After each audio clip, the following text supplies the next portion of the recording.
Well, today we have kind of a special guest, at least from me. My dad, who's in New York City, decided to stop by the office. And I guess the first question to give some people context back that are watching this wherever they are is kind of what's your business background? You know, kind of where do you come from that perspective? Okay, I had a majored in finance at the University of Florida. And for the past 36 years, I've been running a wholesale distribution business in Knoxville, Tennessee. We mainly sell products to contractors, heating and air conditioning and plumbing. We market a lot of different ways, showrooms, salesmen out on the road calling on people, knocking on doors, and a lot of other ways as well. So suffice it to say, it's a bit of an old school business, more wouldn't. Yeah, some people call it mature. Mature, sorry. Mature business. It's not a lot of sizzle, romantic.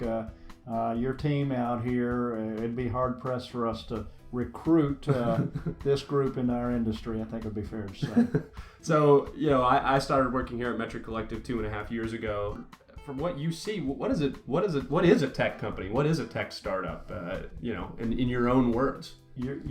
Tech company to me, before I knew what you guys, or a little bit about what you do, was, the software we use in our business. We use this technology to run everyday processing invoices and the paperwork behind the scenes kind of thing. So that was tech to me. Gotcha. When you come into an office like this and you see the vast majority of the employees are not as seasoned or mature, maybe as they would be in your business, and people are wearing T-shirts and shorts and things. How do you look at this and say, oh man, this is kind of a different type of company, I guess? Well, I will back up and say I remember when you started. I guess you were in the Wheatworks building, yep. and you had a tiny space with 5 guys crammed into a glass partition, not even as big as one office. And that kind of set the tone for me for what was going on culture-wise or whatever else. I think it's refreshing. I think clearly your group won't have any preconceived notions about business. They don't come with any baggage. So hopefully that lends itself to ideas, free-flowing ideas, and nobody keeps doing what they're doing because they probably haven't done anything. For people of your generation who maybe haven't been exposed to this before, kind of how would you translate to them or communicate to them what's going on here? Oh man, our generation always comments about work ethic. This next generation doesn't have any work ethic. You don't want to work hard or whatever else.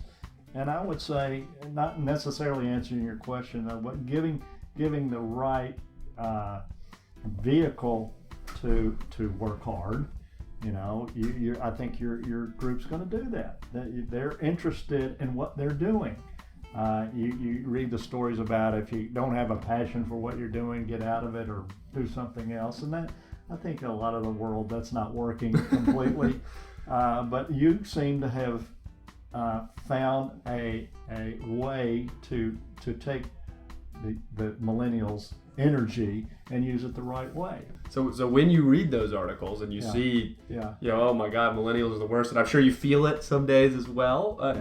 Knowing what I do and knowing what you get exposed to here, kind of how does it make you feel? So I think it makes me feel good that we already talked about my business, and it's hard to recruit, if you will, our customers that are contractors that are crawling on roofs to fix the air conditioning here, are really having a hard time recruiting people to come in and be in that kind of business.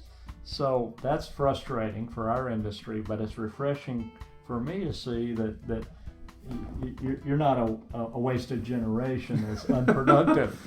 I'll take that as a compliment. And the generation before me, was the greatest generation that came back from the big war and set up businesses and, really got this country going the right way. And they did work hard, but that doesn't mean we or you didn't or won't. So to me, it's refreshing to see that you're providing the right vehicle for somebody to flourish. Awesome. Well, all right. Thank you for stopping by. Hopefully, on this quest of ours to continue to translate and give examples and get different perspectives on what we do so that we can do a better job. I hope people find this useful. I think it's 4 offices in 4 years, and when I come back at some point, you'll be in the World Trade Center or something like that. Awesome. Good luck. Thank you, sir. All right.